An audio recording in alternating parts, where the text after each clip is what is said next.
पिंजरा पिंजरा रे। तर हे पण की त्यांनी तुला कुठेतरी भेटायला बोलवले, दोन्ही घरांपासून लांब, कोणालाही न सांगता, हेच ना? हो। अगं वेडे, मग त्यात एवढं घाबरायचंय काय?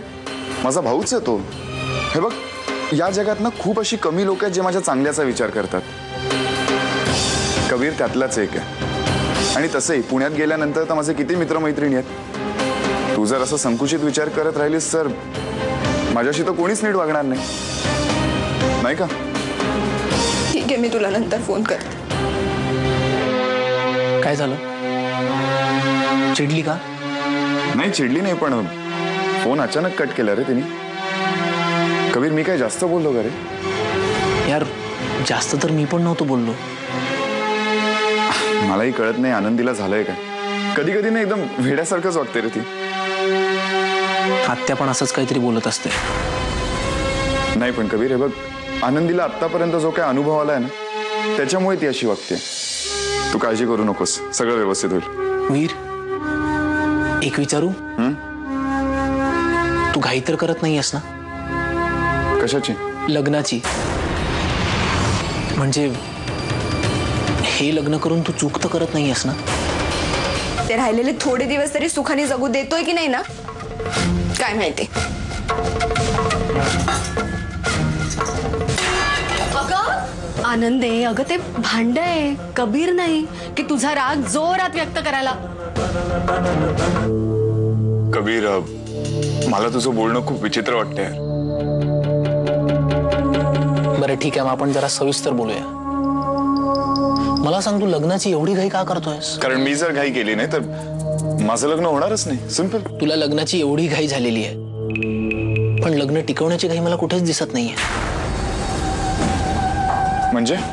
म्हणजे तू हा कधी विचार केलाय का की मी जो साथीदार निवडलाय तो मला अनुरूप आहे की नाही? मी ज्या मुलीबरोबर आयुष्य घालवणार आहे ती माझ्यासाठी योग्य आहे की नाही? अनुरूप आहे का नाही? कमॉन कबीर, माझं प्रेम आहे आनंदीवर। नाही यार वीर, मी असं कधीच नाही म्हणालो की तुझं तिच्यावर प्रेम नाहीये। कुठल्याही गोष्टीची उत्सुकता ही संघर्षातच जास्त ताणली जाते। तुमच्या प्रेम प्रकरणाचं पण तेच झालं। अक्कांचा विरोध, घरी आत्याचा विरोध, या सगळ्याच्या पार्श्वभूमीवर तुमची लव्ह स्टोरी बहरणार नाही तर काय? हे बघ कबीर, तू जे काय सांगतोयस ना ते मला मान्य आहे, चल। पण तरी आता या क्षणी मी काहीच करू शकत नाही। एक मिनिट वीर, तुझ्या मनात हे विचार येत आहेत, तू त्यांना दाबतोयस का? नाही मला सांग, तू कोणाच्या इन्फ्लुएन्स खाली तर हो नाही म्हणत आहेस ना लग्न करायला? मी तोपर्यंत आपल्या दोघांसाठी मस्त आल्याचा चहा बनवून आणतो। तुला त्याची गरज आहे का माहित नाही, पण मला तर नक्कीच गरज आहे। मला माफ कर यार वीर, हा डाव कधीच बरोबरीत सुटू शकत नाही। कारण माझी आई का तुझं लग्न, तर मला माझ्या आईलाच वाचवलं पाहिजे। सॉरी ना ओजस डार्लिंग, अरे मला नाही आलं तुझा फोन उचलता। ओजस प्लीज ना, तुला माहितीये मी फक्त तुझाच विचार करत होते, शपथ। आणि हो, एक गोष्ट ऐक, मी तुझ्या पाया पडते, पण प्लीज पुन्हा या गावात येऊ नकोस। तू परवाच येऊन गेलास ना, आय मीन 1 महिन्यापूर्वीच येऊन गेलास ना। ओजस, आय लव्ह यू ना। हे बघ, मी वीरवर प्रेम नाही करत। तुला माहितीये मी त्याला माझ्या अंगाला शिव सुद्धा दिलेला नाहीये, कारण तो हक्क फक्त तुझा आहे। माझ्या मुलीशी वाईट वागून तू मला डिवचलंस, पण मी सगळं सहन केलं कारण तू माझ्या मुलीचा सासरा होतास।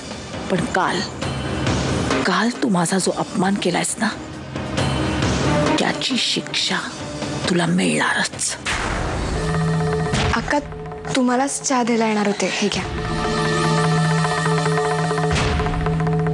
का तुम्हाला काही होतंय का? बरं वाटत नाही? मी कोणाला नाही, मी ठीक आहे, मला काही झालेलं नाहीये। ती नऊवारी असते ना पिवळ्या रंगाची, ती एकदम। ए बाई, नऊवारी काय? वीरला वेळ लागलाय का? आपल्यात नऊवारी घालायची पद्धत नाही, सांग त्याला नऊवारी घालताय।